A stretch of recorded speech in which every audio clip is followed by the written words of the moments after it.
ভাই, আওয়ামী লীগ ঘুরে দাঁড়াবে না। ঘুরে দাঁড়াবে না যে কারণগুলো আপনাদের সামনে তুলে ধরছি। আপনারা দেখেন, যদি ভাঙাতে পারেন তো নিচে কমেন্টে আমাকে ২ টা গালি দিয়ে হলেও বলবেন, যুক্তি দিবেন পাল্টা। যদি আওয়ামী লীগ আপনার ধর্ম না হয়ে থাকে, ধর্ম হলে গালি দিয়ে সেরে যাবেন, কোনো যুক্তি দিবেন না। এটা হতে পারে। তবে আওয়ামী লীগ এই জন্যই ঘুরে দাঁড়াবে না যে দলটি একটি হাসিনা লীগে পরিণত হয়েছে। এটা একটা হাসিনা লীগ এখন, যেখানে হাসিনা ছাড়া এরা কিছু বোঝে না। হাসিনা পতনের আগে বলতো যে হাসিনা পতন হলে দেশ চালাবে কে? যেভাবে হোক দেশ কিন্তু চলছে। এরপরে বিএনপিও ক্ষমতা নেবে। দেশ থেমে থাকে না কারো জন্যই। প্রথম ঝামেলা হচ্ছে এবং হবে। এটাকে শুধরে নেব আমরা। কিন্তু আওয়ামী লীগ আর ঘুরে দাঁড়াবে না। অন্তত হাসিনা লীগ ঘুরে দাঁড়াবে না।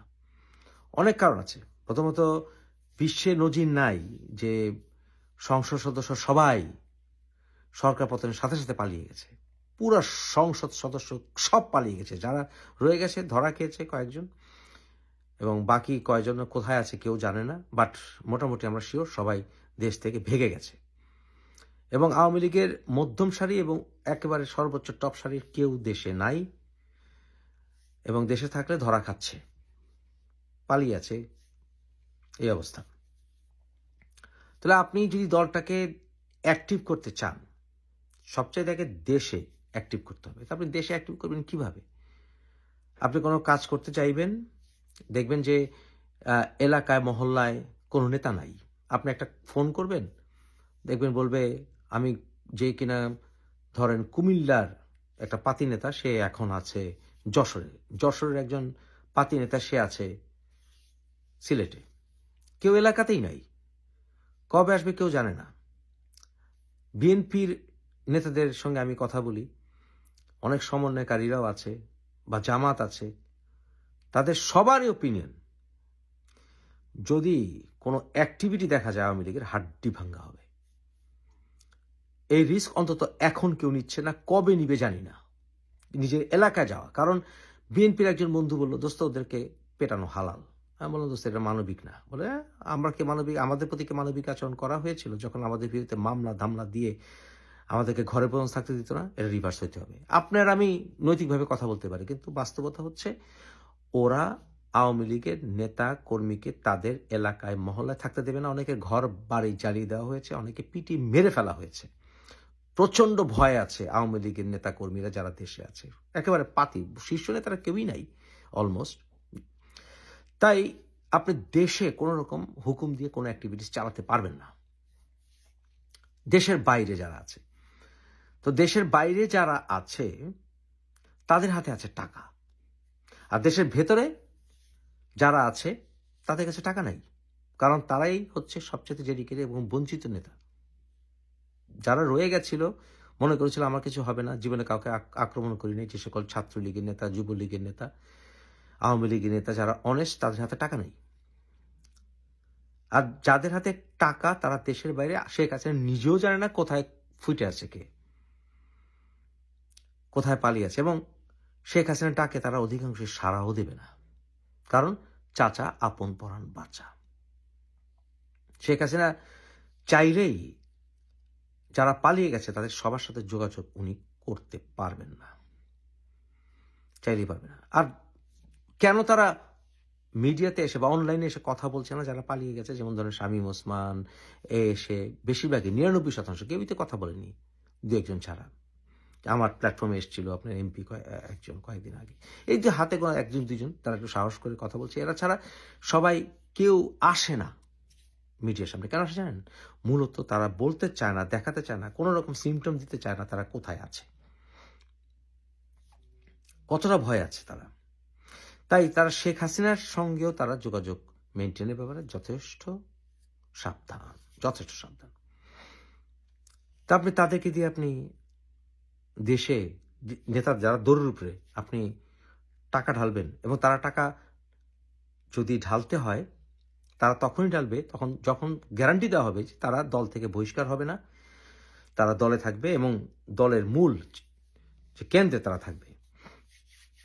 তো যা বলছিলাম, যাদের হাতে টাকা তারাই কেন্দ্রে, এবং তারা দেশের বাইরে, যোগাযোগ নাই, পালিয়ে আছে, আরামে আয়েশে আছে, সমুদ্রের পাড়ে বসে বারবিকিউ খাচ্ছে, চিংড়ি মাছ খাচ্ছে। তারা কথা একটাই, বাবা মাপ চাই, আর এই ঝামেলায় যাব না। তারা কারণ তাদের বেশিরভাগই অনেক বয়স। আওয়ামী লীগের টপ নেতৃবৃন্দ বেশিরভাগই বুইরা, অনেক বুইরা। ওরা এখন আর ঝামেলা নেবে না, ওরা ঝামেলাটা নেবে না। তাই তারা প্রথমত টাকা ঢালবে না, আর টাকা যদি ঢালতে হয় তারা দলের কেন্দ্রে আগের মতো থাকতে হবে। বাংলাদেশের মানুষ ওই বুইরাদেরকে আবার সুযোগ দেবে? কবে সুযোগ দিবে? তাদের বয়স হয়ে গেছে 70+। আওয়ামী লীগ তার 10-15 বছর আগে দাঁড়াতেই পারবে না। তাহলে তারা বলবে এই টাকা ঢেলে লাভ কি? এই টাকা আমাদের ঢেলে লাভ কি? আমরা তো ঘুরে দাঁড়াতেই পারবো না। 10-15 বছর আমরা বাঁচবো না। শামীম ওসমান বাঁচবে? ওবায়দুল কাদের বাঁচবে 10-15 বছর? এরা কেউ বাঁচবে? নানক বাঁচবে? বাঁচবে কেউ? এরা বাঁচবেই না। আর যারা বাঁচবে, যেমন পরশ বাঁচতে পারে, ও এখন কটকটি খাচ্ছে কানাডাতে বসে বসে, ও যাবে না। আর টাকা খরচ করার খুব একটা কারণ নাই। কারণ 10-15 বছর বয়সে শেখ হাসিনা থাকবে, 10-15 বছর পরে শেখ হাসিনা থাকবে না। তো শেখ হাসিনা মরে যাবে। 99.9% শিওর যে Sheikh Hasina is dead after 5 বছরের মধ্যে শেখ হাসিনা ডেড। তাহলে এর পিছনে দাঁড়িয়ে লাভ কি তাদের? আপনি দেশের রাজনীতি করতে পারছেন না, দেশের বাইরে আপনার যারা আছে তারা টাকা ঢালবে না, শেখ হাসিনা মরে যাবে কদিন পরে, এই পার্টি ঘুরে দাঁড়াবে। শেখ হাসিনা কমিটি দিল, কোনো লাভ হবে কমিটি দিতে? শেখ হাসিনা কমিটি দিল বাংলাদেশে, নেতারাই তো দূরের উপরে, একটা সভা সেমিনার করতে পারবে না, মিছিল তো দূরের কথা, ঝটিকা মিছিল যেগুলো দেখায়, এগুলো ভাই প্লিজ গড সেক। কিছুদিন আগে কথা ছিল যে শেখ হাসিনা ডিসেম্বরে একটা কিছু হবে, ওটা আশা ছিল এটাই যে একটা নতুন কমিটি আসতে পারে, কিন্তু সেই কমিটির সিদ্ধান্ত বাতিল। তাহলে বর্তমানে যারা ছাত্রলীগ করে, যারা জোরের উপরে আছে, অনেস্ট ছাত্রলীগ অনেকে আছে, অনেস্ট, ভেরি অনেস্ট লিডার হয়েছে, ওদের লেখাপড়া বন্ধ। কতদিন আপনার জন্য ওই পথ চেয়ে বসে থাকবে? 10-15 বছর পরে এদের কোনো ক্যারিয়ার থাকবে? রাজনৈতিক ক্যারিয়ার, একাডেমিক ক্যারিয়ার, চাকরি ক্যারিয়ার কিছু থাকবে? যাদের বয়স এখন 20, তাদের হয়ে যাবে তখন 30, সরকারি চাকরির বয়স শেষ, তাদের ক্যারিয়ার শেষ। বিয়ে করবে কখন, সেটেল করবে কখন? তারা থাকবে এখন 10-15 বছর ওয়েট করবে? দলের কোনো ঠিক নাই। আর যারা কিনা দেশের বাইরে, এই যে শেখ হাসিনা উনি যে আয়াত নাজিল করছেন, Awami League London, Awami League new York, এরা এনাদের কথা শুনতে আসে কেন জানেন? শেখ হাসিনা কথা শুনতে এসছে কেন? কারণ শেখ হাসিনা এবং আওয়ামী লীগকে ব্যবহার করে বাংলাদেশে তারা প্রপার্টি টোপারি যা আছে না, ওগুলি গার্ড দিত। এখান থেকে বলতে, এই ওই আওয়ামী লীগ নেতা আমার কিন্তু মানে বন্ধু, আমি ওই জমিটা কিনেছি, তুই কিন্তু হাত দিস না। এখন ওরা জমি টমি সব ব্যবসা বাণিজ্য হারাতে বসেছে, যারা কিনা বিদেশে আওয়ামী লীগ করে তারা। তাই তারা শেখ হাসিনার ডাকে সাড়া দিয়েছে, কারণ তারা বিপদে পাইন কাছি পায়। তারা আওয়ামী লীগ করেছে স্বার্থে, দেশের ভালোবাসায় আওয়ামী লীগ করে নাকি কেউ? দেশের বাইরে কোনো দেশকে ভালোবেসে ধান্দাবাজি ছাড়া কেউ দেশের রাজনীতি করে? বাংলাদেশের রাজনীতি মোটেই না ভাই। আর এদের কোনো ইনফ্লুয়েন্স আছে নাকি বাংলাদেশে? যে শেখ হাসিনা যাদেরকে উদ্দেশ্য করে ভাষণ দিয়েছেন, এদের বাংলাদেশে কোনো ইনফ্লুয়েন্স আছে? কিছু করতে পারবে? আওয়ামী লীগের যত নেতা আছে যে কোনো দেশের বাইরে, বাংলাদেশে কিছু ঘটাতে পারবে? ক্ষমতা রাখে? টাকা দিয়ে কি আলু হবে? কিচ্ছু হবে না, কিচ্ছু করতে পারবে না। তাই আওয়ামী লীগও রিফর্ম হবে না, আওয়ামী লীগ ঘুরেও দাঁড়াবে না। বর্তমানে যারা আওয়ামী লীগের নেতারা আছে ডেডিকেটেড বা কর্মীরা, দেশে সৎ, যারা দৌড়ের উপরে আছেন, তাদেরকে ভাবতে হবে নতুন করে। এই হাসিনা এই সকল সিন্ডিকেট যেহেতু রিফর্ম হবে না, আর সিন্ডিকেটেরা ছাড়বেও না, এই সিন্ডিকেটেরা ভাঙবেও না, কারণ তারা চাইবে তাদের নাম ক্লিয়ার করতে।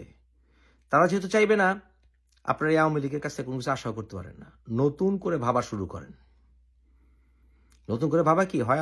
নতুন আওয়ামী লীগ গঠন করেন, নাহলে রাজনীতি ছেড়ে দেন। বাস্তব কথা শুনতে খারাপ লাগতে পারে, আমি আপনাকে অঙ্ক কষে বলে দিলাম সামনে কি হতে যাচ্ছে। আর আপনাদেরকে সবচেয়ে বড় দুঃখ কি আমার জানেন? এর জন্য আমি একেবারে খোলাসা করে কথা বলছি, কারণ আমি বুঝে গেছি ওই সকল নেতারা আপনাদের পরোয়া করে না, শেখ হাসিনা পরোয়া করে না। বুঝেন না এখনো? বুঝবেন।